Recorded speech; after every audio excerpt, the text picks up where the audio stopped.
Peter, do you want me to chase Ben at all or not? Good afternoon, ladies and gentlemen. Welcome to Politics in Planning.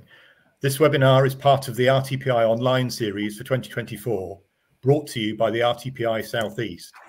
It sits within the RTPI's core CPD framework as part of the championing planning strand and will provide 1.5 hours of CPD. This webinar will focus on the ways in which professional planners engage with elected members, with the aim of understanding how both groups can work together proactively to achieve better planning outcomes. Overall, the session will provide a safe space in which planners and members can explore their respective roles. Through a combination of expert speakers and discussions, you will learn how planners and elected members see their relative roles in planning, how planners and elected members can engage with each other proactively and positively, and importantly, where the appropriate limits of engagement are. As attendees, you have all been muted by the organizer. We will split the presentations into two parts, with a brief Q&A after the second presentation, and then a further Q&A after the fifth presentation. We aim to stick to the 1 hour 30 minutes advertised time.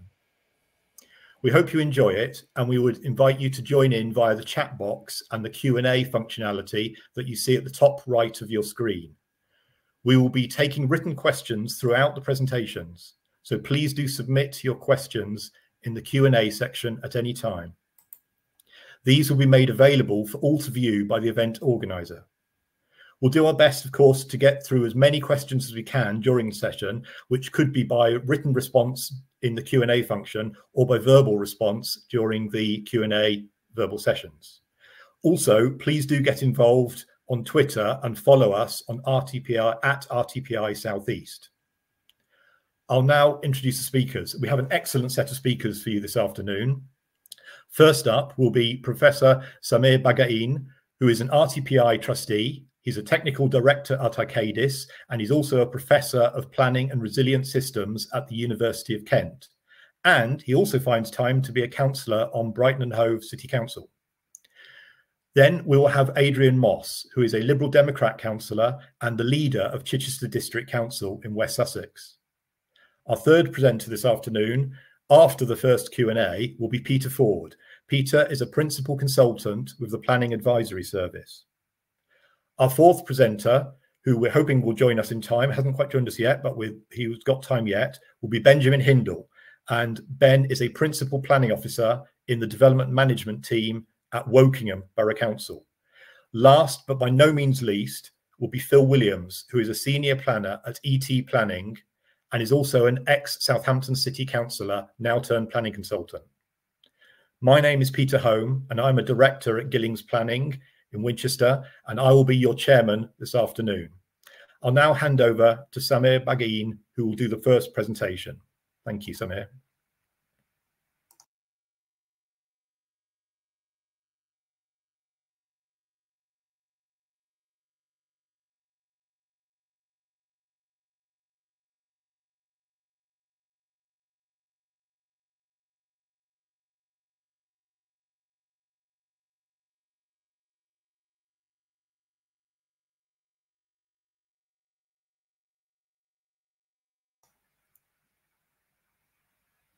Do you want to turn your camera off, Adrian?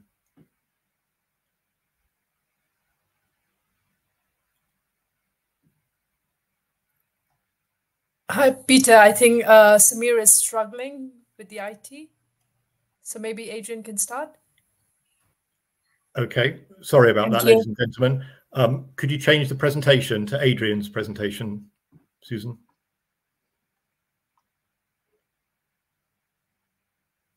Okay, Adrian, the floor is yours.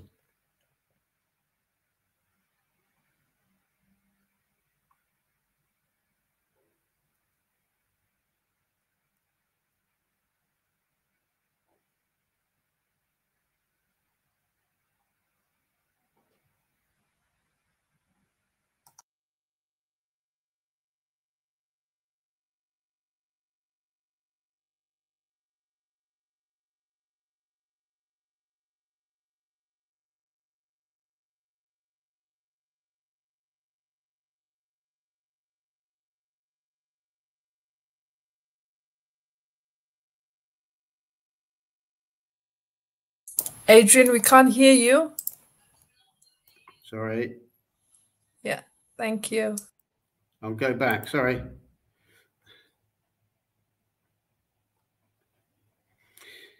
Thank you, ladies and gentlemen. Good morning. My name's Adrian Moss. I was leader of the opposition on Chichester District Council till 2023 and leader since May 2023. I've experienced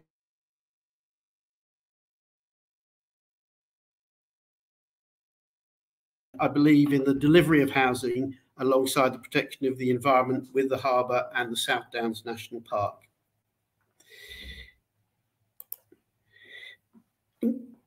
So in terms of the area covered, it's 800 square metres, going from the south coast of Britain to the borders of Surrey and Hampshire, and from Havant in the west, and Arran and Horsham along the east. 2/3 of the area includes the South Downs National Park, and we also have the Chichester Harbour National Landscape as part of our district. Our current local plan was published in 2015. We've been working on the new local plan, and we did the development plan, and we have a development plan and infrastructure panel, which is politically balanced to make sure that we have political buy-in across the team. We've had good consultation with our members throughout the development, and we delivered or sent out the preferred approach in December 2018. So in terms of our challenges with the new local plan, once we had gone to the before we went to Reg 19, the challenges were the outcome of the preferred approach, where we had issues around the A27 mitigation, which was required, and the affordability of delivering that, and the need for a relief road, and there was a deliverability issue with that. So our options were therefore, did we reduce or increase the numbers of housing to make the A27 mitigation affordable, or did we actually have additional housing so that we could pay for that? We also looked at more housing in the north of the district, and we looked further afield for funding sources. Additional challenges that have come forward for us came forward in September 2021 with Natural England requiring water neutrality in the north of the area, and in August 2022, changes to flood risk assessments that we had to include in the new local plan. So this all meant a significant amount of additional work that delayed the local plan in bringing it forward to further consultation.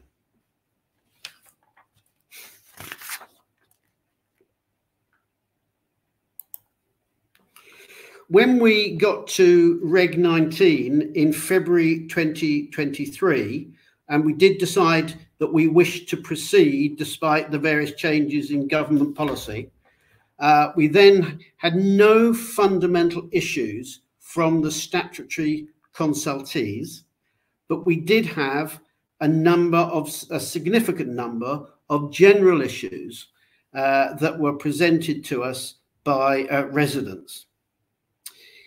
In summer 2023, National Highways did raise a number of issues as we move forward on consultation with them on the actual local plan, and they particularly raised an issue with the Government Circular 122, which was published in December 2022.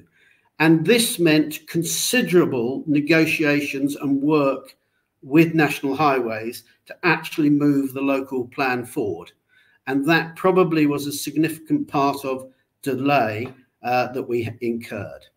We also had ongoing issues and challenges with water neutrality in the north of the district, and that's common across Horsham and other districts, Horsham and Crawley particularly. And those challenges are ongoing as we speak at the moment.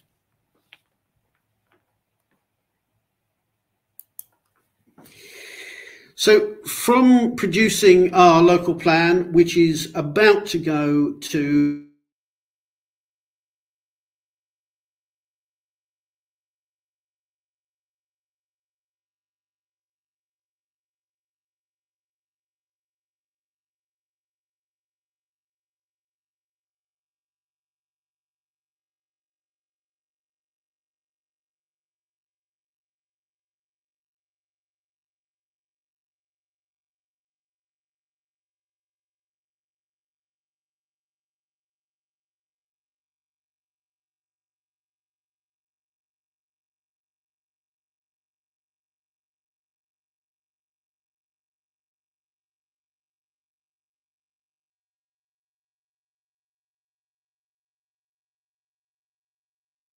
bring everyone on board with the local plan.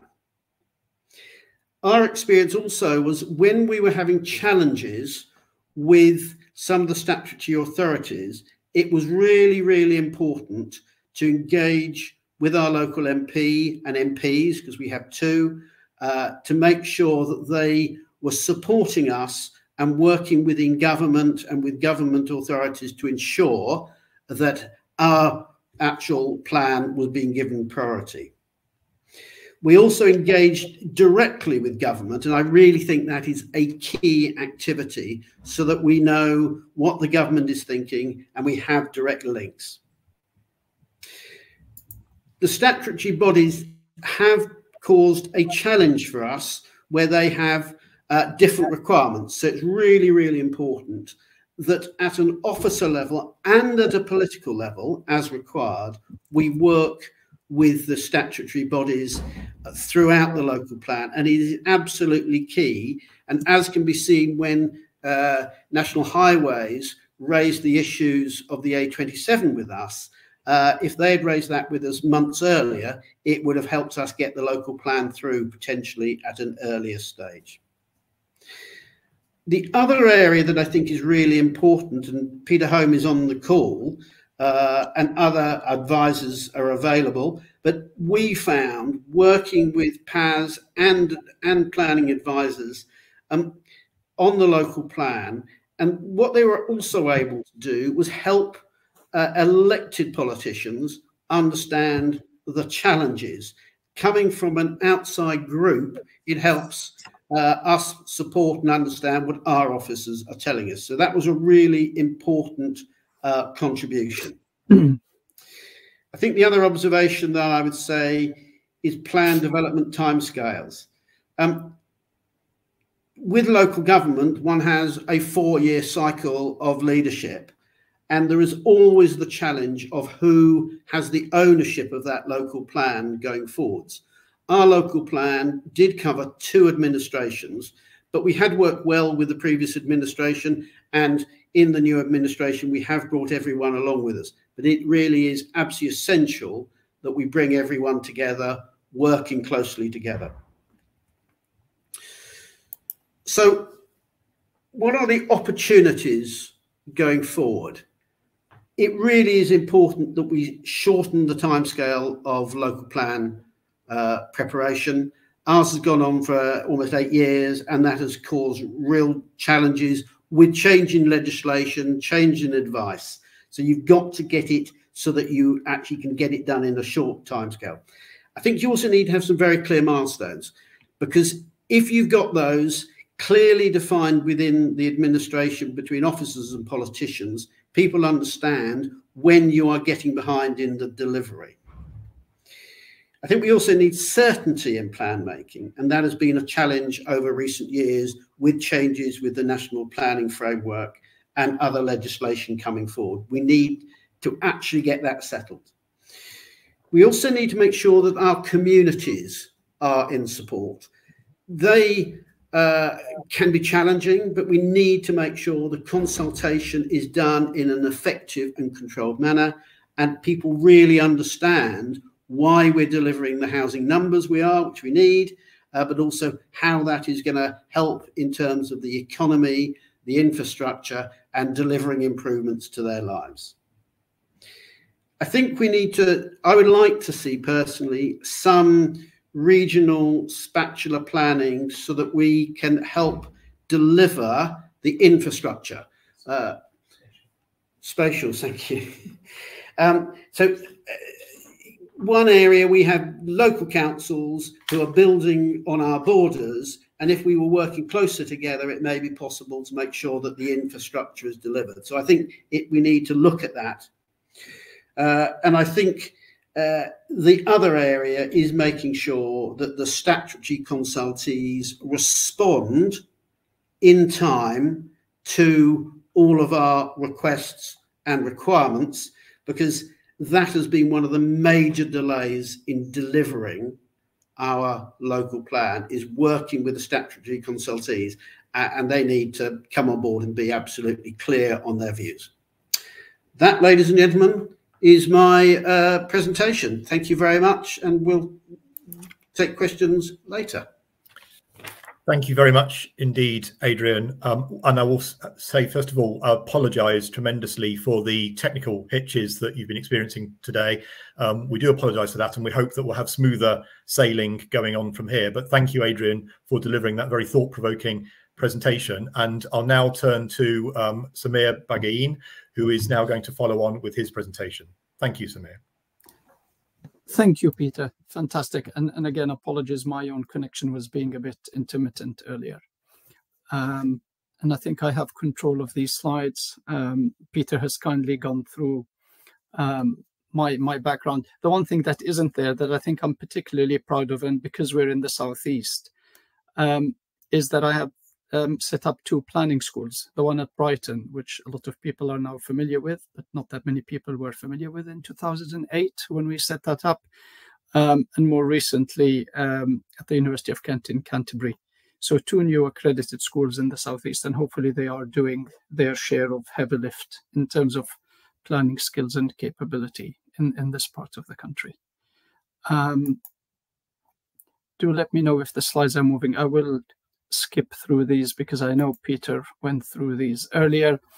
And the thing that I'm going to talk about today, and I think it kind of follows on nicely from what Adrian was talking about, which is that consultation with communities and this idea of trust. And I've put the title of Doing Things Differently, Facilitating Planning Obligations Innovation with Communities, because as you know, communities normally do not have a say on the spend of planning obligations or Section 106 funding. And this sits at the crux of this short presentation I am going to give you today. People will know that an agreement under Section 106 is legally binding. It's a private contract between the developer and the local planning authority and operates alongside planning permission. Such agreements require developers to carry out specified obligations when implementing planning permission, and normally they follow a period of negotiations on these matters between the 2 parties, the local planning authority and the developer. These obligations vary in nature. They may be entered into to prescribe the nature of the development, to secure a contribution from the developer to compensate for any loss or damage caused by the development, or to mitigate a development's wider impact. And these obligations can be carried out either by providing what is needed to a specified set standard, or by paying a lump sum to the planning authority, which hopefully then in future proves itself useful and delivers the anticipated gain and improvement. Generally, we found, and I'm sure you have found, valuable and critical pieces of infrastructure. And these days, these cover a whole lot of infrastructure as defined by the community centres, even up to housing. They're normally delivered through these agreements, but sometimes they are not. And that because it depends how long it takes to build out a planning permission.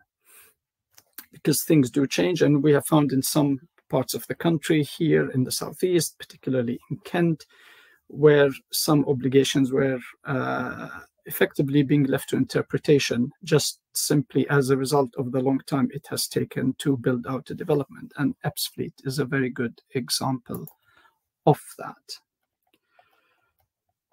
There's been some work by the Home Builders Federation on this, and by on this I mean the amount of money that are sitting in local authorities in unspent developer contributions. Their report was published last year. It was called Section 106 Agreement and Unspent Developer Contributions in England and Wales.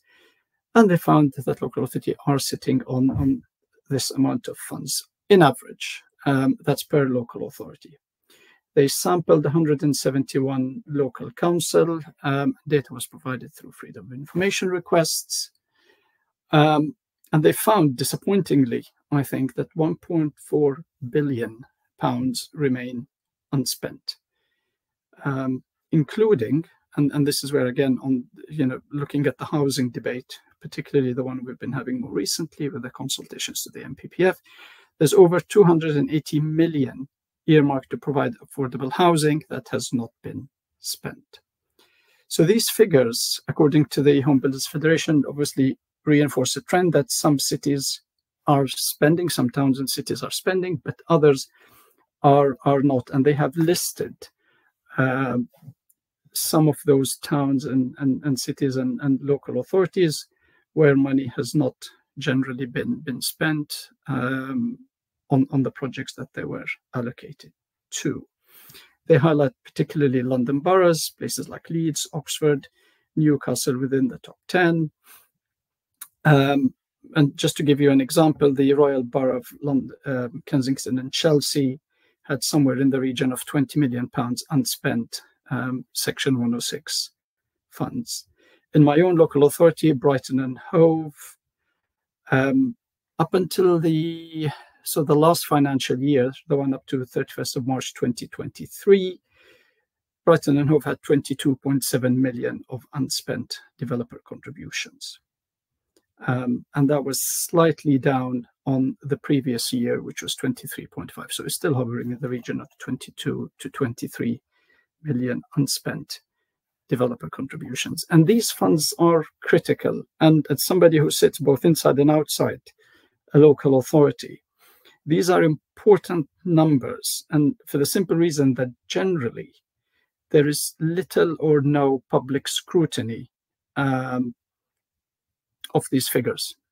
They come up in a committee, if any, they might come up in cabinet, but again, with very little public scrutiny and very little scrutiny outside of a cabinet.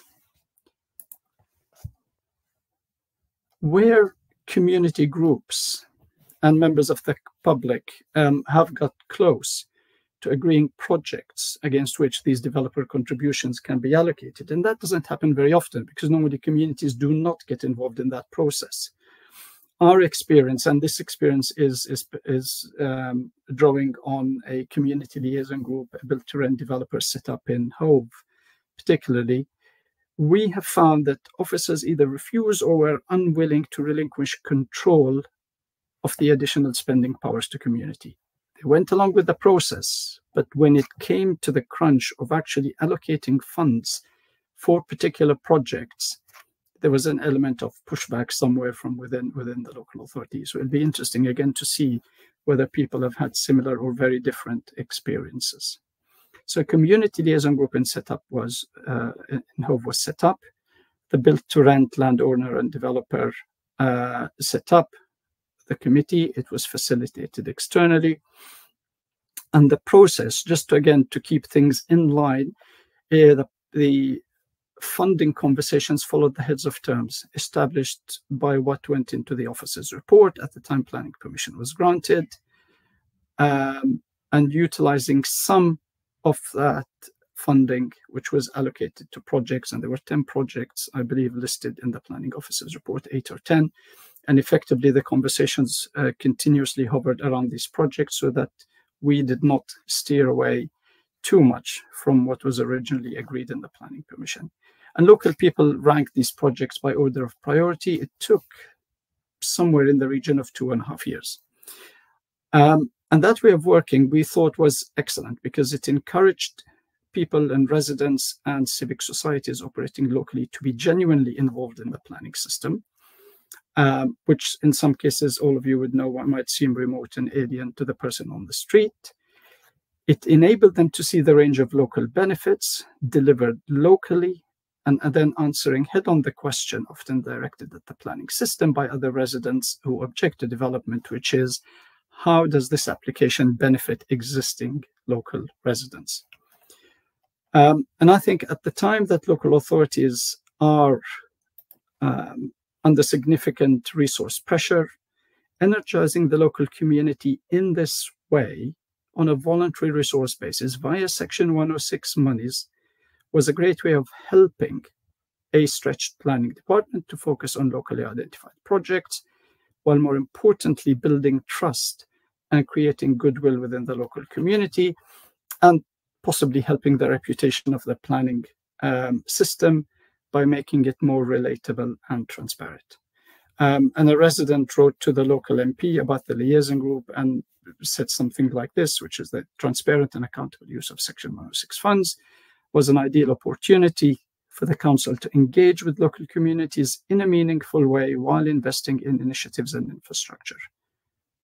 So definitely a lot of community buy-in and support in this instance. Developer contributions generally are a key component of any council's approach to planning and delivering infrastructure. We all know that. Adrian talked about PAS. There was a question about what PAS stands for, is the Planning Advisory Service. PAS and the LGA, the Local Government Association, tried to set some ground rules for this a few years ago, the Section 106 spend. But it doesn't look like a lot has changed since that report was published in 2020. So 4 and a bit years on, and we're still no further ahead than we were in 2020. That handbook by PAS and the LGA is a good read. It's called Improving the Governance of Developer Contributions.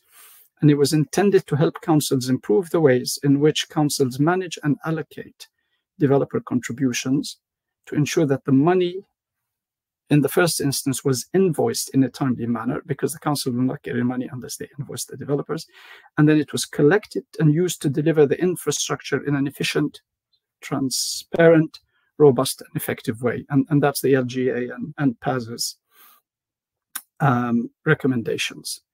The experience on the ground, however, is a bit different, and our experience, particularly in Hove, tells a different story, in that, again, as I said earlier, when push came to a shove, a plug was pulled, and in spite of 2 years worth of work and a number of projects agreed and progressed in some respects, but 6 months on from that pulling the plug moment, and we're no further ahead to the community seeing any funds.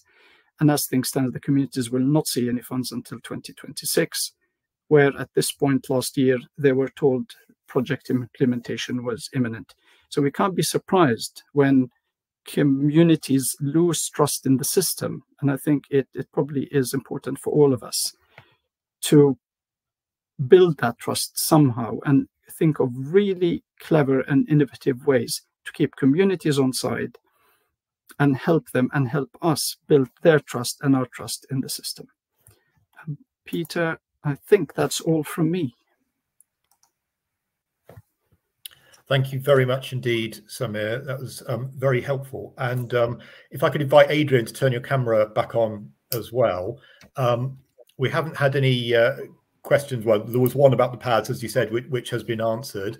So just to give people a chance, if they do want to, I will ask a question if that's okay. You've both set out very much in your respective roles key issues which are important to you, but as serving councillors, what sort of one thing could you each sort of say would improve relationships and your ability to work with planning officers? What would help your role as a busy council member easier if that change was made? Can I go to you, Adrian, first? Can you think of anything? I actually think that we have at Chichester, we have a great relationship. It is, I think, the challenge is with new councillors, and it is absolutely making sure that they understand the process of creating a local plan and the challenges involved. And I suspect if I look back to when I was first involved, I didn't understand the complexity.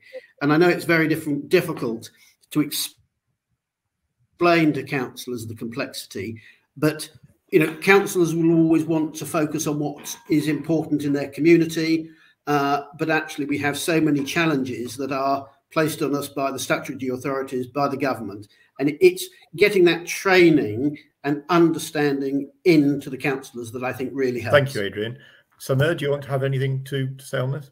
Yeah, I mean, I agree with what Adrian said, but I would also add, I think as exciting as it is to ask officers to empty people's bins and to fill in potholes, I think there's probably a lot more that we can do, particularly those of us that operate on the planning side. And I've intentionally, in my 5 years as a councillor, not sat on a planning committee.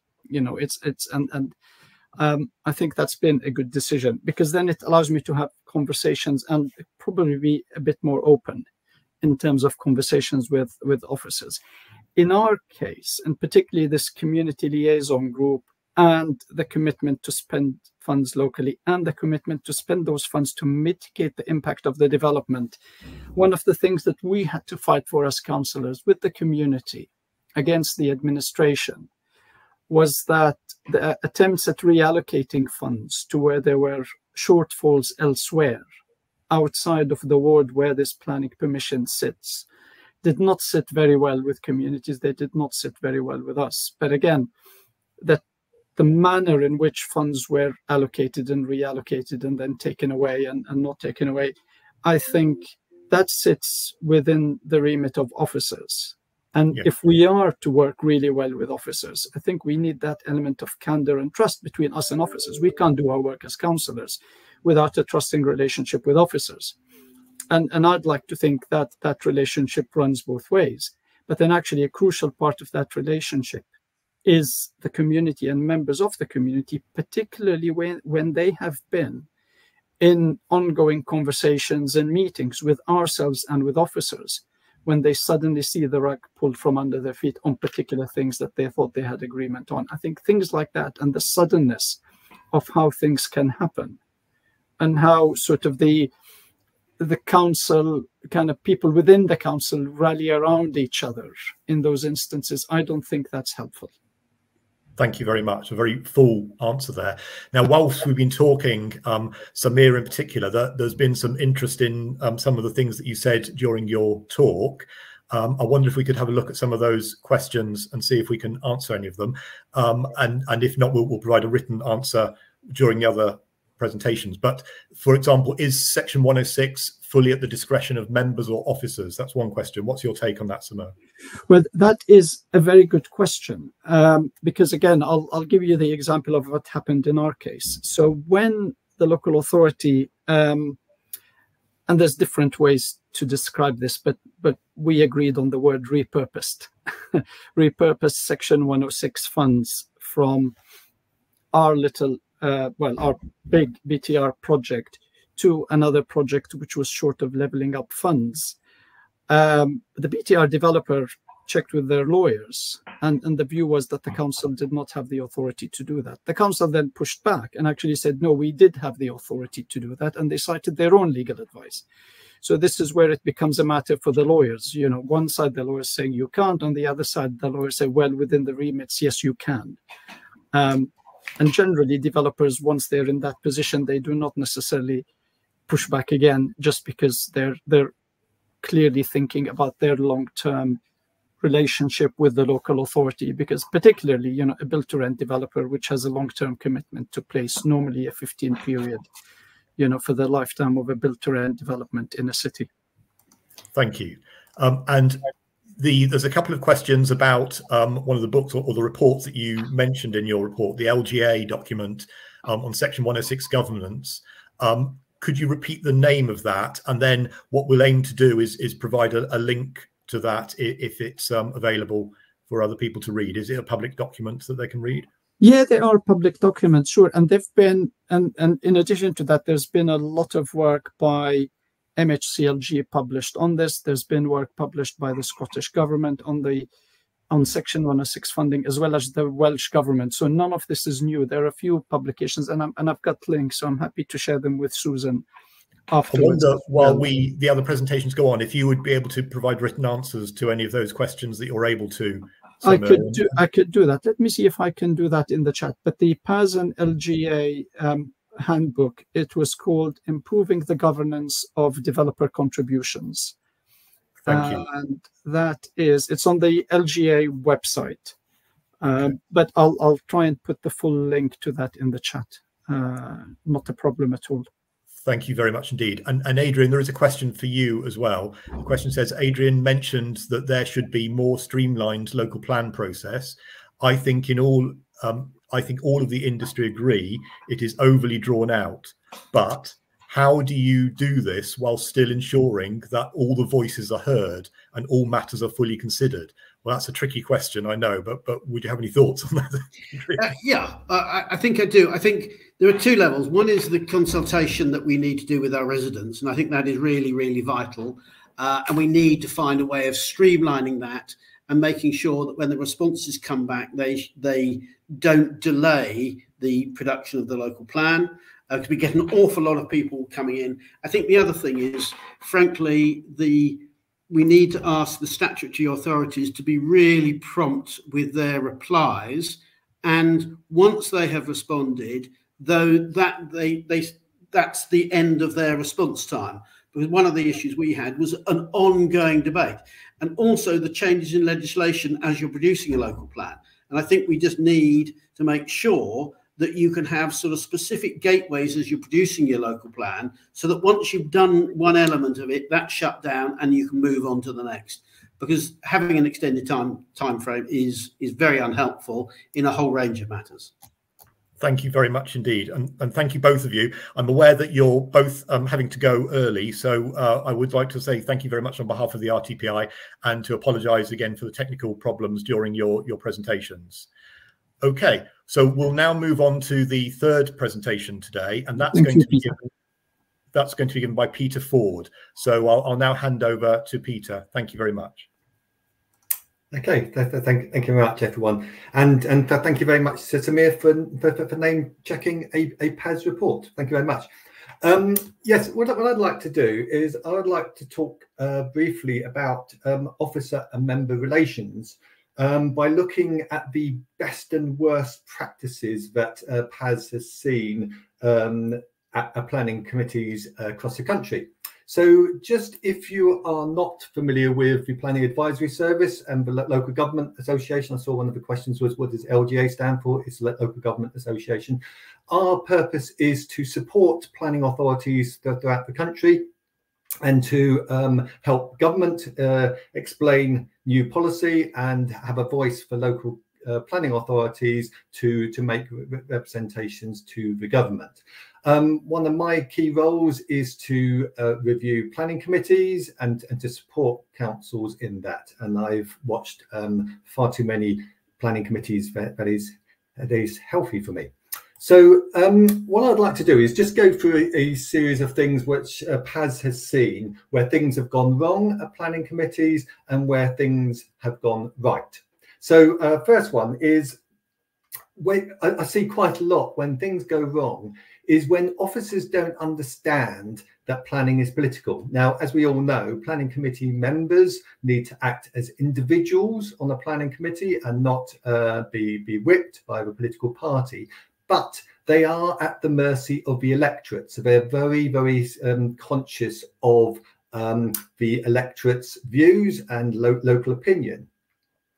Also, that planning, unlike, well, probably most of any local government activity, has winners and losers. And there's usually somebody who is unhappy with an outcome.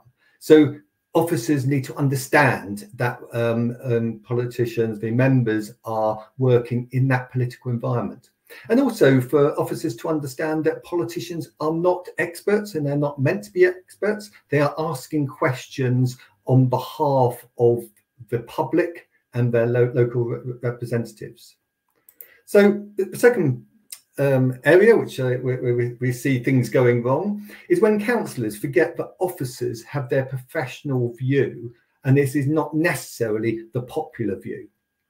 So as officers need to attribute weight to each material consideration and need to ask for evidence, and that can be very frustrating for residents, because residents don't necessarily want that answer from officers, and the politicians sometimes don't want that answer from the officers. But it's important to appreciate that a planner has a professional role, and of course planners must follow the local plan and the national planning policy framework. So also when things go wrong, we see where councillors don't appreciate that it is the planning issue that is important, not the strength of public opinion. And as we all know, one good planning objection is very important. Any number of non-material matters that people raise are irrelevant. Again, and when you're in that public environment, when you're at planning committee, it's important for councillors to appreciate that issue. It's not necessarily the strength of public opinion that matters. And it is the job of an officer to explain what is material and non-material. Again, that can be quite frustrating for members, because they don't necessarily, the public don't necessarily want to hear that. And also the planner's role being proactive and to find solutions wherever possible, not just reasons for refusal. Often we see at planning committees, it's almost seen as a way of bringing bad things to the committee, when it's not about, it's being proactive and making things happen rather than focusing on refusal reasons. So that's on the negative side, but also, you know, as we go around the country, see planning committees, there's a lot of really good practice that goes on, and some really good officer-member relationships. And when things go right at planning committee, probably the most important one is when officers and councillors trust and respect each other's roles. Officers understand that a councillor is representing the people and is a politician, and also that members understand the officer's professional role, and respect that the officer has that professional role, and it should be treated as such. And again, we see that's where planning committees work well. And I suppose probably one of the key things is when I see happening in planning committee that members want to go against an officer recommendation, where officers actually steer members to a sound decision, not necessarily the one they recommend. So, you know, rather than being too precious about the officer recommendation, ensuring that the members reach a decision that can be defendable and is sound, and so that objectivity of the officers coming through is an indication of a very well run planning committee. Also, when things go right, when there are clear protocols in place that also include a programme of councillor training, and I think this was mentioned earlier. So having a clearly laid out protocol that both officers and members know about and they can stick to, explains the rules of the planning committee. And where this protocol is not just owned by the planning committee, but by all councillors, most councillors get involved in some form or other at the planning committee. And it's just as important that the councillors understand what their role is and what they can and can't do, and how they can bring items to committee, etc. That's understood, not simply that the planning committee understand the protocols. And underlying all this is officers investing in properly training all councillors. This shouldn't be half an hour before the councillor first goes on to planning committee, but it should be a programme of training that goes on throughout the year on different aspects which are relevant to the planning committee. And most importantly, that councillors take that seriously, that they actually attend and they actually listen to what is being said, so that officers and members are properly trained. And then when things go well, also when officers aren't afraid to discuss contentious proposals with councillors.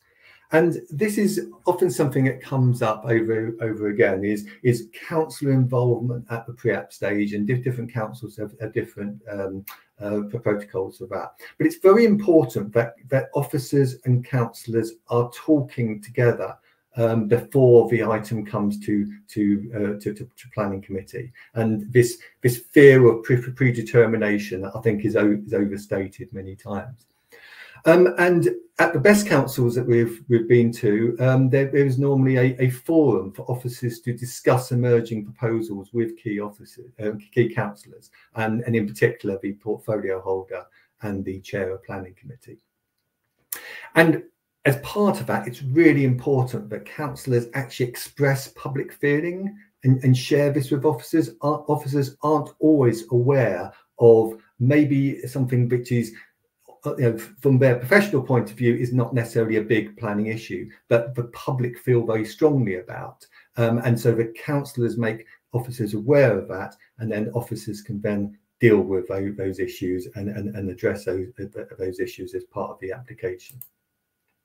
So what does PAS do? Well, what we work with councils in two ways.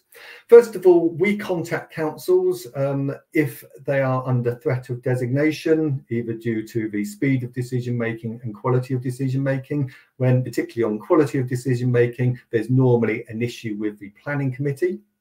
So we will engage with those councils directly, and we will seek those councils out and help them.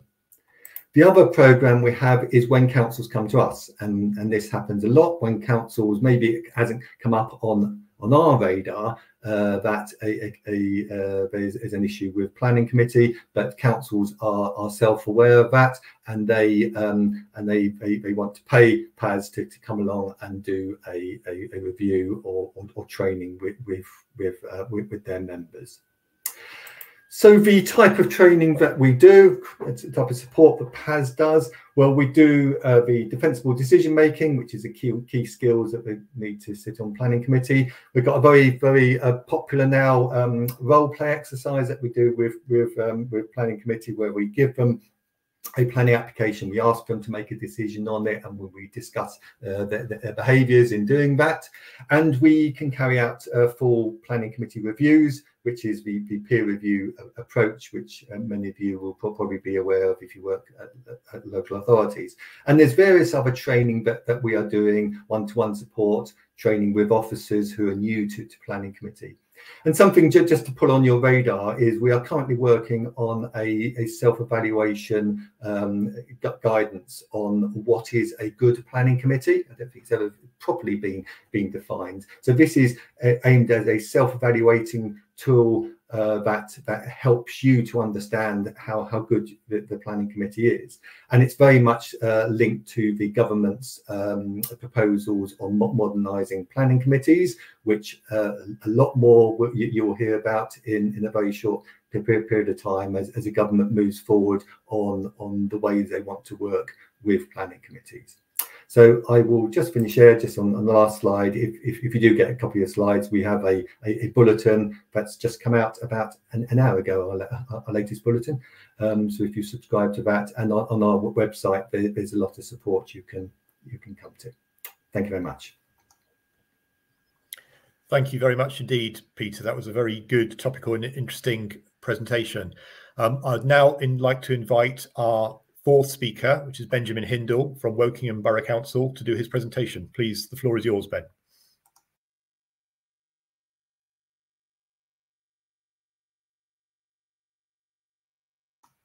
Can't hear you, Ben. Let's try that again. What a wonderful start. So this is a local authorities impression, or local authorities worker, my perspective from some very similar issues that were raised in the previous presentation. But if an officer can comfortably say that they align with the views of LGA and PAS, I think they could advise a lot worse. So this is my presentation on fostering strong relations with members. To start off, it's very important to clarify why strong relations with elected members are indeed important. Planning, as everyone is aware, is a democratic system, and members form a very integral part of that system. Members embody the values and the views of the many through the physical body of the few, and therefore, by default, deserve a certain degree of respect, considering their position within the planning system on a volunteer basis. However, what's most important, given planning is a democratic system, is that officers use the opportunity to discuss matters with councillors, to align themselves with their views, to establish one key and fundamental point. And that point is that you are working together to achieve what is best for the public interest. Second point is that less waves lead to clearer sailing. And what is meant by this is the value of early engagement, and how being on a very similar page, having that mutual respect and trust between officers and members, and also between applicants, officers, and members. You're all working towards a joint aim of delivering high quality development. And therefore, via early engagement, whether you're the applicant, whether you're an officer, in any capacity, that early engagement helps smooth out the path by being on a very similar page from the outset. Final point of the slide is informed members are valuable members. Members change sometimes what seems at the flip of a hat. We have our 4-year period, we have an entirely new planning committee, and we have an almost reset where information and leading to informed members is incredibly important. This has a trickle-down positive effect on effective public participation, which is, in my view, the truest form of democracy within the planning system. Gone will be the days where you're hearing about a loss of property value or the loss of a view given your neighbour's rear extension. You have informed members, which lead to informed residents, which leads to effective public participation, which is an absolute breath of fresh air for a planning officer. Moving on to almost the polar opposite, which is what is the root cause of relation breakdown? If I had the answer, we'd have a far more efficient planning system indeed, but this is my impression and my interpretation of what I think the 3 main factors are that contribute to this. We'll start with systemic. The fact that the planning system is designed in such a way where, notwithstanding officers' professional capacity, notwithstanding the training they've gone through, the education that they have sought, ultimately the biggest, the largest, the most contentious schemes are in fact determined by members. Now, this is in the spirit of democracy. However, planners, notwithstanding, are very hard shell, especially at local authority level. We are human too, and we might work on a project for a year at a time, and we might lose that hard work, which we think would achieve a great development in our borough over one night. But should we dwell on that? Absolutely not, because we've chosen to work in the political sphere. So being aware is your key answer to overcoming this systemic shortfall, I suppose, and your own personal interpretation of that. Moving on to environmental, we all remember our first jobs in planning. I certainly do. It wasn't too long ago. And you will hear about more senior officers, your team managers, your team leaders. They may have had a difficult time with an appeal. They may have had a tough night at committee. And you're in the office, and as a junior planner, you're almost shaking with fear because the unknown is terrifying. Naturally, your guard will be put up, and you will almost create that impression of officers versus members, which is completely incorrect. As I mentioned before, and I'll mention certainly again, officers' role is to work proactively with members to inform them, give the most sound recommendation possible, and proceed on a basis of mutual understanding, even if it's not an agreed point or way forward. Finally, personal, and this is where I say there is a very clear split in the roads, especially for young planners. If you have a very positive first meeting with a member per se, you are very keen to keep progressing those strong relations. However, again, planners indeed are human beings, contrary to popular belief, and therefore if you have a less than favorable meeting, let's say, you may, as a person, not necessarily in professional capacity, tar the experience under the same brush and question, why on earth should I be putting myself out there to go through this? The answer is because you've chosen to work in the democratic sphere. And the answer to that is really appreciating the value of members in the planning system. Building relationships themselves, we'll start with professional rapport.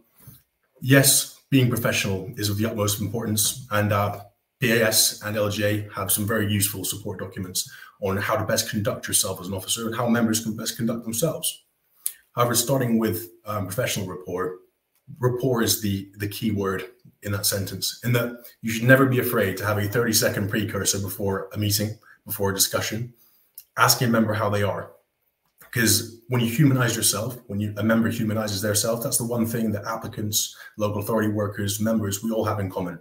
We are all human, and connecting on that human level can help give rise to more proactive and respectful discussions once that's established, which seems like a very simple point, but it's one often overlooked. Secondly, I'll link honesty, integrity, and being stern but fair together. Now, what I mean by this is that as a planner, your professional integrity is the utmost of importance. You follow your code of conduct. You put your point of view across in a structured, well-mannered, and respectful way. However, as the previous presentation outlined, you cannot please everyone. But it's not your job as a planner to please everyone. It's to do what you believe is in the public interest in line with local and national policy. And this might lead to some stern discussion sometimes where you need to uphold and bolster your recommendation. However, this should be viewed as an opportunity, not necessarily a shortcoming, to justify yourself, to justify your recommendation, and to put forward what you believe in your professional view is a very sound point of view and position for your council. Moving on to what I believe is the fundamental, most important part of forging strong relations. It's early engagement. We have a statutory consultation period, but statutory is the bare minimum in my view. So I'll start with the fact that a call with good intentions never at all goes amiss. We are a society that sends emails like it's Olympic sport. We send thousands of team messages because it's easy to do. Pick up the phone, ask to see a member in person, offer a Microsoft Teams meeting, put yourself out there, establish that confidence and that first step to forming more than just an online statutory relationship, because that's insufficient to really show mutual respect. But why would you pick up the phone? Are you going to ask for a chat? No, that's not the reason you pick up the phone. You'd follow up on your consultation responses, and applicants can do exactly the same thing. The main point here is acknowledgement. Acknowledgement of the concerns, discussion in a proactive and respectful way, and trying to find a way forward if it's reasonable to do so. And this can also give rise to matters such as procedural awareness. So all local authorities, they'll have their own constitution, they'll have a scheme of delegation, they'll have a listing procedure. And it's important for officers right at the start to make those very clear, long before the planning application process starts via member training, which should be consistently reviewed throughout the lifetime of being a councillor. Now, in this respect, this can avoid frustrating chats later on. For example, when a councillor might try to list an application after 8 weeks into the process and your listing procedure says 21 days. It's important that you put these points across. It might mean a little bit more work, but you are doing your best to inform members. And as I mentioned before, informed members are valuable members. So you're engaging on an early basis, you're urging your applicants to do the same, but does this mean that you will not ever have to manage difficult conversation? It does not mean that at all. And to this, I would say, advise your recommendation as soon as you know it, as soon as you can robustly justify it, which I think is more important. Now, there is a big sphere of concern around predetermination, which is a certain valid concern. However, once you've robustly identified your recommendation, you've been clear in how you put this across, you should do this as soon as you can. If you wait to the night of planning committee to start rebutting comments made by members who have concerns with your scheme, for example, or put your own recommendation across, you've left it far too late. And naturally, going back to the human side of us as people, our backs will naturally be turned, and it will be on the night of committee, officers versus members, which is a planning committee's nightmare. So it's always best avoided by just being truthful and transparent from the outset. But you shouldn't just relay your recommendation. You must justify this. You can explain very succinctly the planning balance you've gone through to come to your conclusion. You may explain the site's context, appeal history, to fully justify your position and your recommendation. But you should expect exactly the same from members, because though some members may be new, some members have been around the block a few times with the planning industry, and therefore they're fully aware of how they can form their own planning balance. And the key point here is that you can't always find middle ground. You can't always be on exactly the same page. But what you can do is succinctly and respectfully justify your points of view and allow each other to speak. Just listen, learn, and respect. In terms of decision-making, I've outlined some high-level examples here of how you as an officer can best factor in member input into the decision-making process. So we'll start with delegated decisions. And generally speaking, you think this is the easiest, but it has just as many challenges as any other decision-making process does. In that early engagement is hugely important. Ensuring your officer report contains all comments from residents, all comments from members. You don't brush past them, even if they are non-material considerations.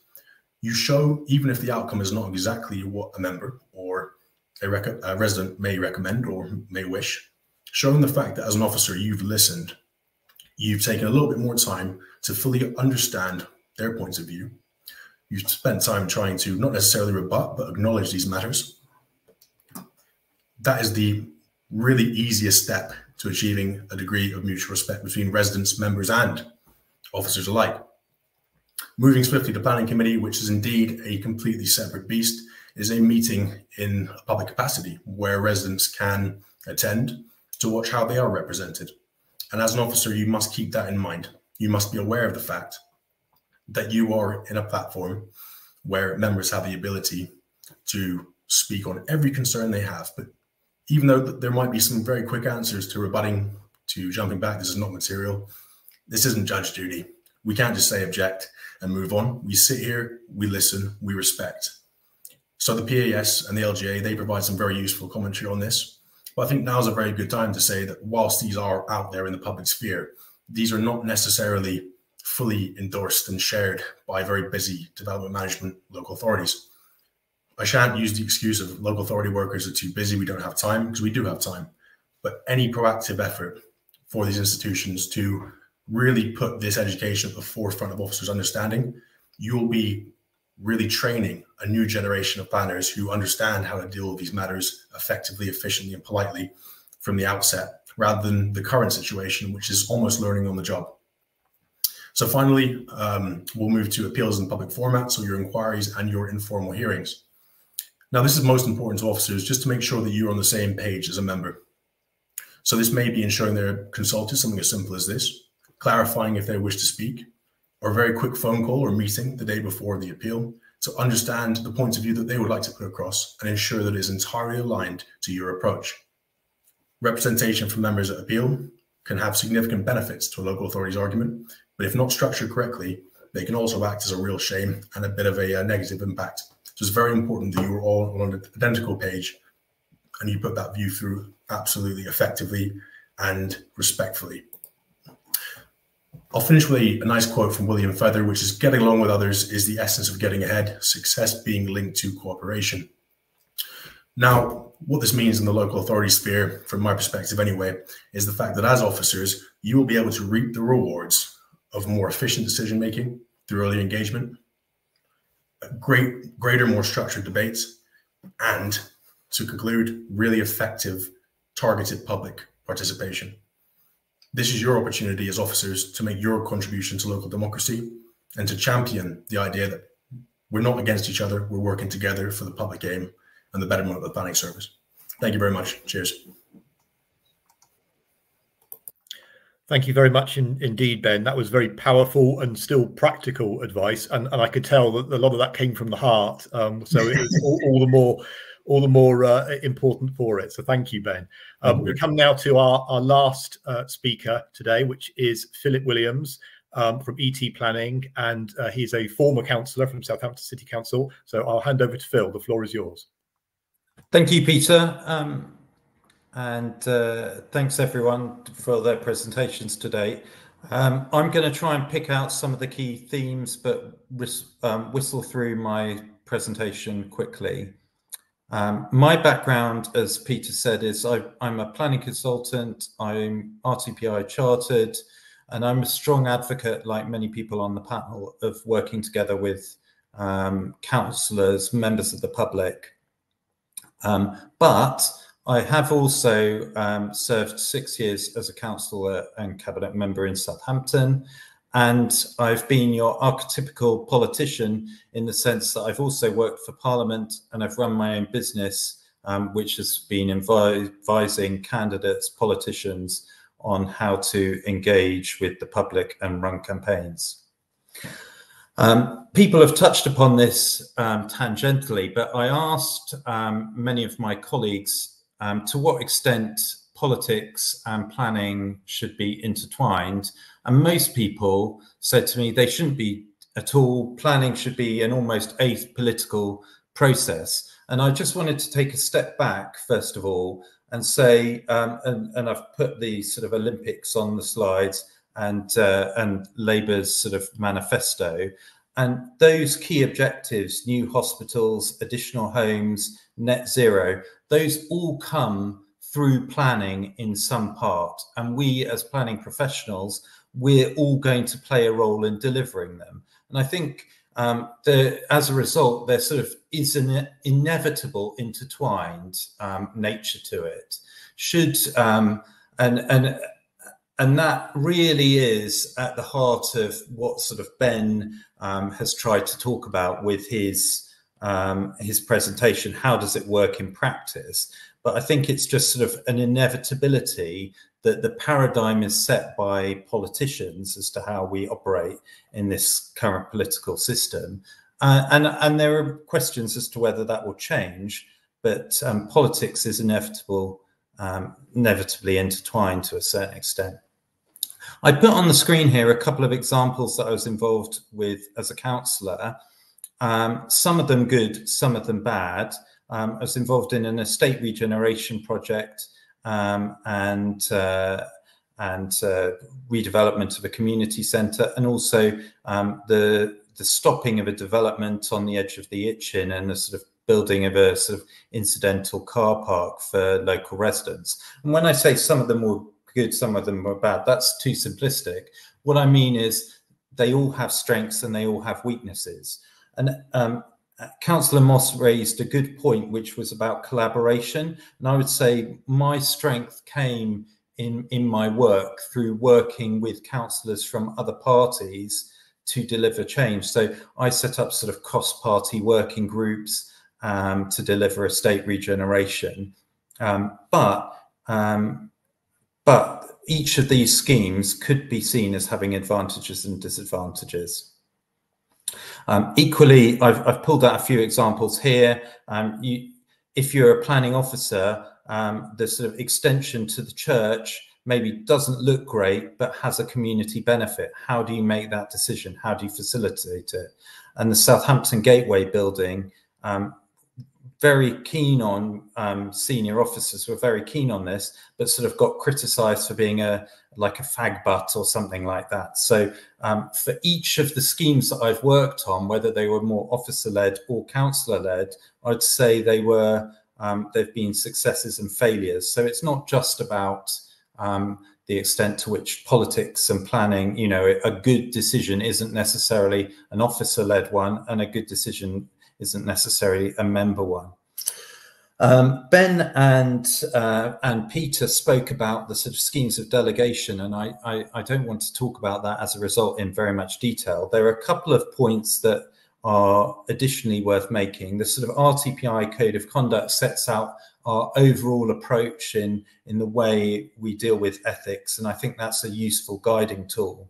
From my experience, there's also key differences between a sort of county council, a district council, a parish council, and a unitary authority.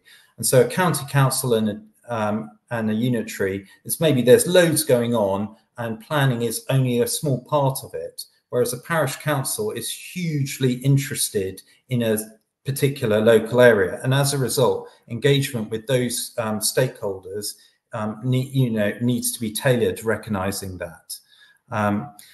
It's been discussed before and in other presentations, but as a councillor, I thought I knew quite a lot about planning. I then did a course, at RTPI accredited masters, and I thought I knew a bit more about planning. And then but it wasn't until I actually worked in the sector that I realised that there was so much I didn't know about planning that I'm only starting to know. And of course, this our work and the sphere that we work in is constantly changing, so we need to be on top of that. And so I think there is a part of a role in sort of in training and getting members involved. I received very little training as a councillor, and it was more a mentoring that I got from other councillors, and that isn't necessarily the best way of spreading best practice.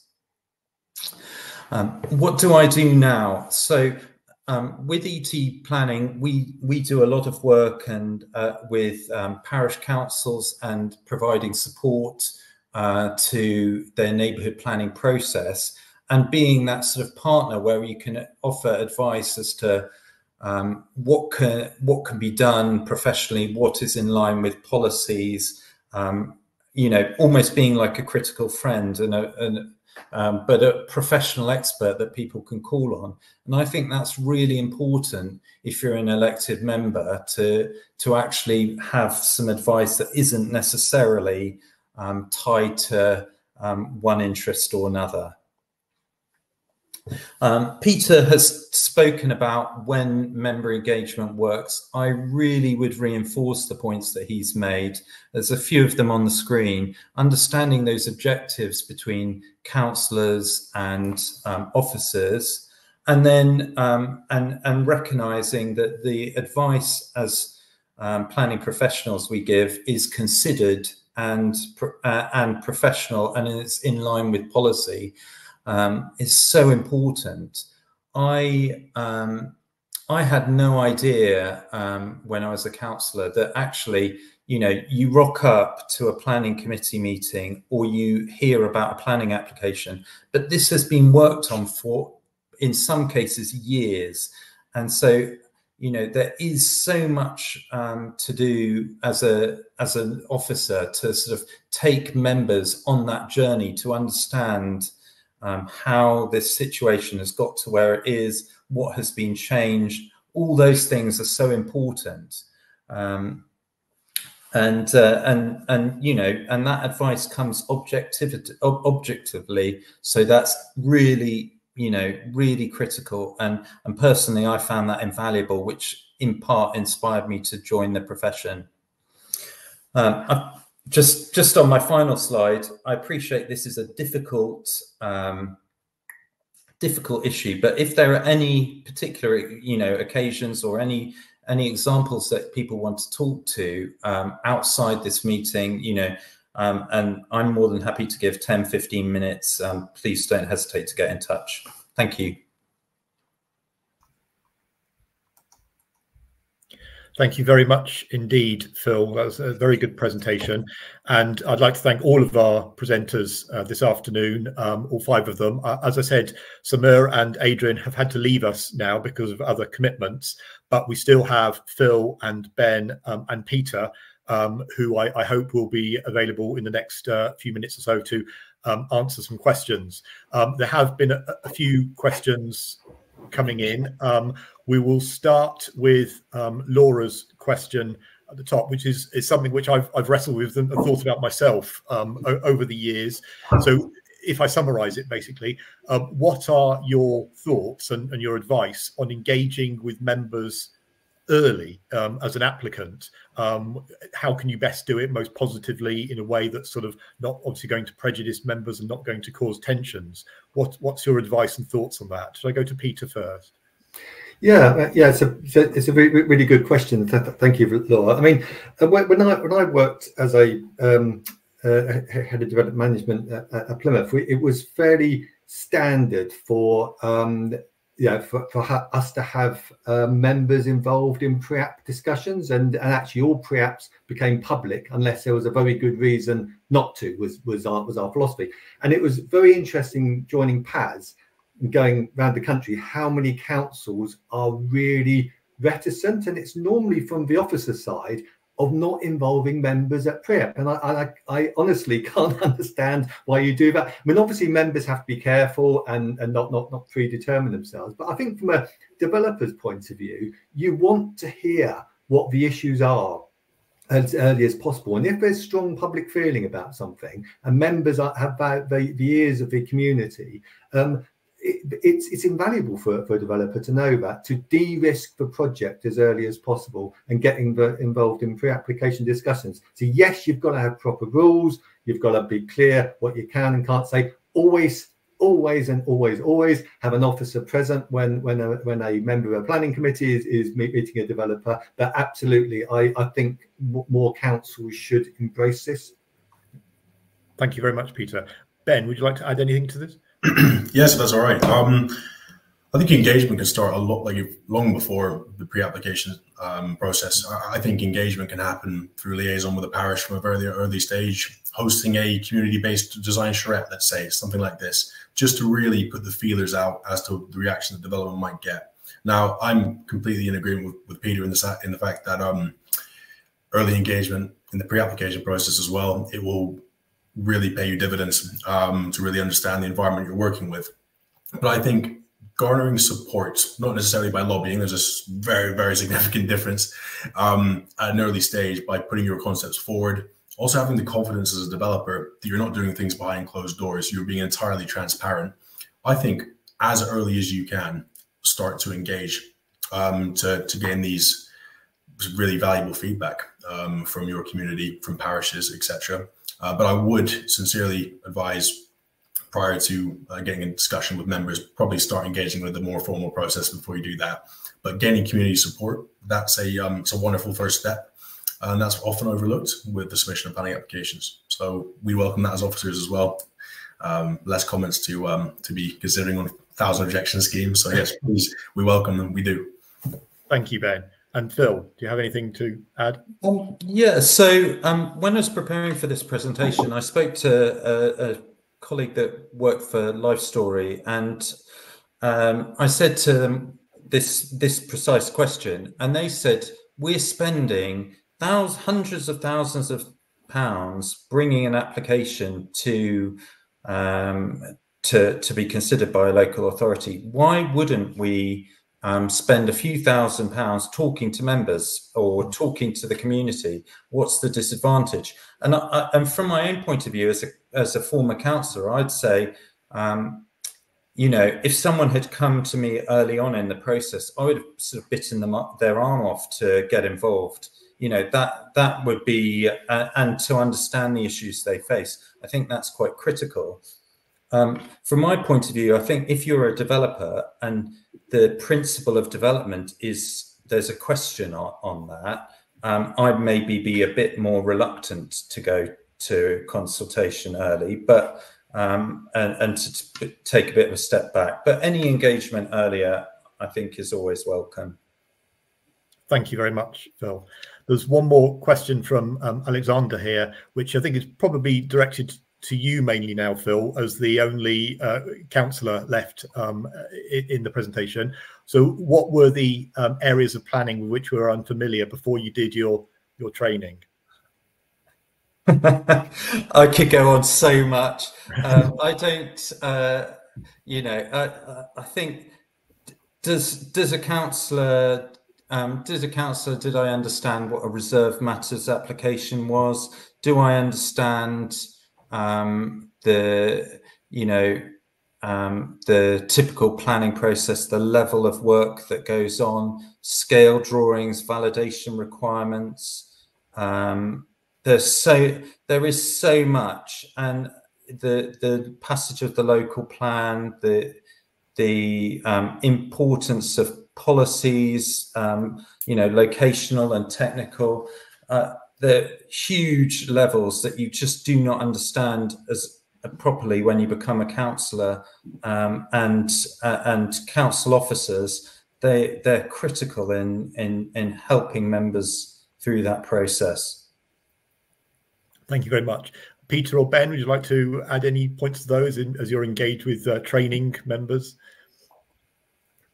Well, I'll just say, yeah, I mean, I think officers often assume too much of councillors. You know, councillors are not experts, and that's why, you know, they're not meant to be experts. And I think, you know, I used to say to officers, if members don't understand what you're saying in your report, that's not their problem, that's your problem, because you need to explain it clearly. And, you know, and simple things like, you know, planners often bandy around acronyms, and, you know, you need to explain to councillors in plain English what you mean, because if they can understand it, then the public will understand it, and it's all about that transparency and openness. So yeah. Thank you, Peter. Ben, did you want to say anything, or can we leave it there? Just a final point, I suppose, that if you don't know, ask. And I assume that 99% of officers, they are there to help because it's our jobs. So please, if there's anything that any member at all struggles to understand, or if we're not being clear, educate us as well, inform us, because informed officers are valuable officers as well. Indeed. Thank you. Well, in the chat section, there is a question from Lisa, which is basically, is there any recourse for members that go against planning officer recommendations on applications that later become allowed at appeal? Ben, can I turn to you? What's your thoughts on that situation? That tricky area, isn't it? Yes, indeed. I wouldn't say there's necessarily any recourse. They won't lose their seat. It can potentially frustrate officers, again, as humans, not in a professional capacity.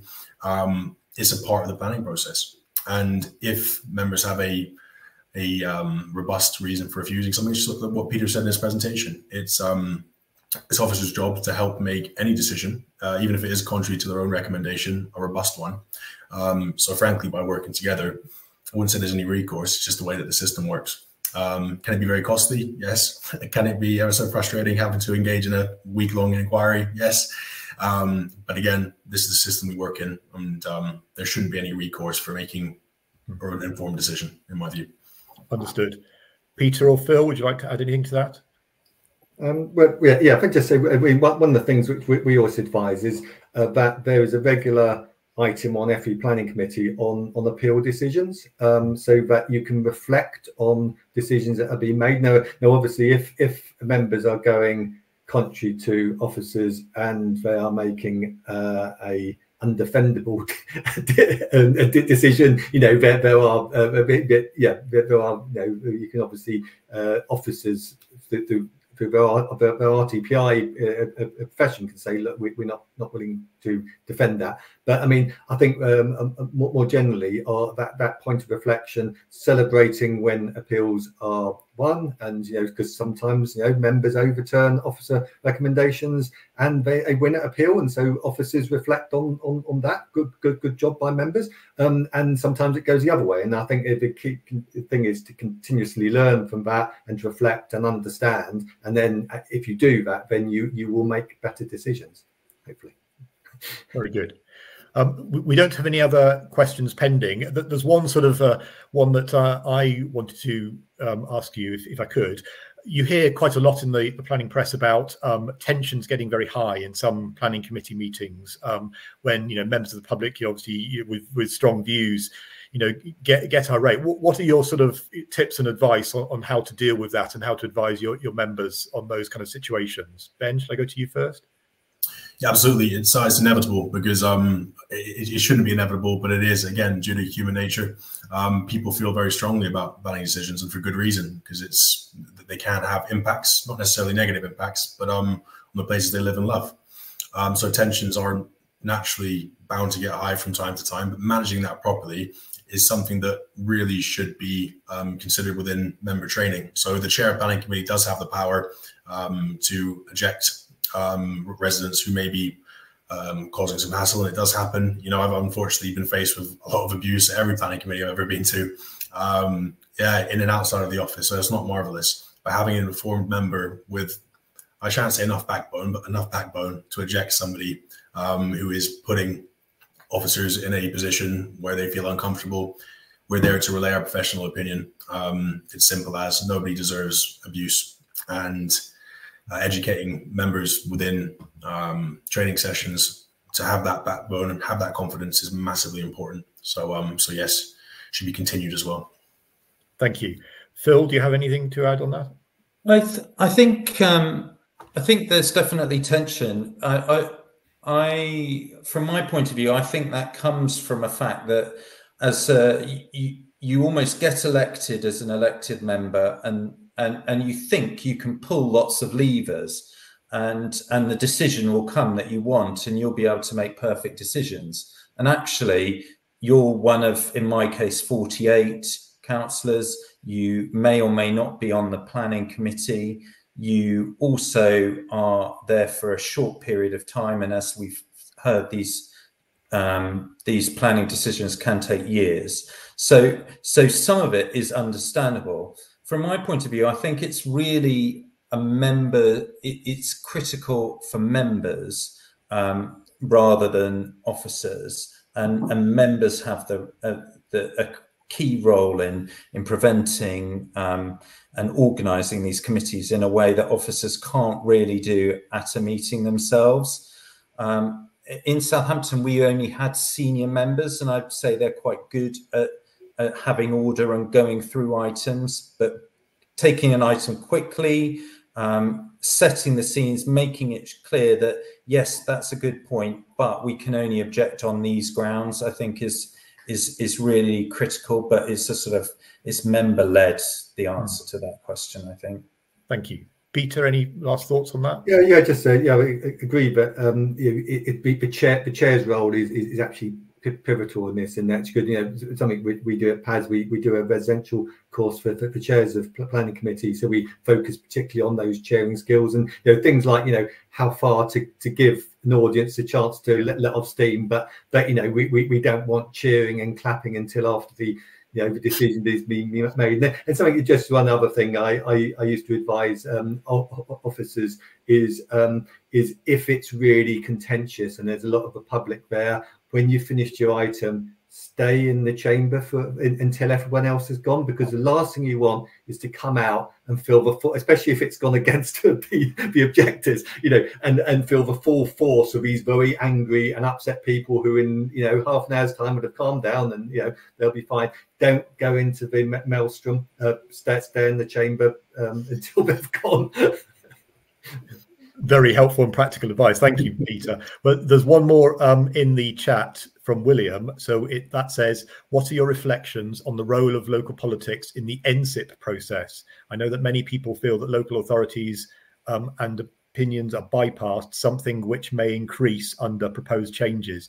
Now, I don't know an awful lot about the NSIP process, I will admit, but if anyone's got anything to offer, William, on that, please say so. Sorry. I'd just say yes. I mean, I haven't had an example where that has taken place myself. I think when I was in Parliament, lots of members of Parliament very concerned about sort of high-speed rail 2, and there was so much sort of lobbying about and complaints about that behind the scenes. But I wouldn't claim to be an expert about how to deal with that particularly. I just say, I mean, I know the NSIP, I've had some experience of NSIPs, and I know the role of the local authorities is being reviewed by the government, and that's probably why this has come up, and particularly the roles of PPAs, because obviously the NSIP decisions aren't made by the local authority, they're made by PIN. But local authorities are actually key to that, and bringing the local opinions in, something which we've been advising authorities who are dealing with NSIPs, is to have a planning performance agreement with the applicant, so that the role of the community can be more formalised, because often things like people like parish councils have unrealistic expectations of their input they can have. They come along to the examination and they don't understand when they can get involved. Now I think that's explaining that clearly to them and having a more structured process. I think I know the government has reflected on that and realised that actually that is rather vague at the moment, and I know through the latest planning reforms that is being tightened up. Thank you, Peter. And finally, I'll just go to Ben, I think, if I may, on this, as you're likely to have had the most experience. We've got a question on dealing with planning enforcement issues in terms of tips for dealing with members on that. Have you got any thoughts on planning enforcement in particular? I do. Yeah, it was one of my first jobs in planning, so I know a little bit.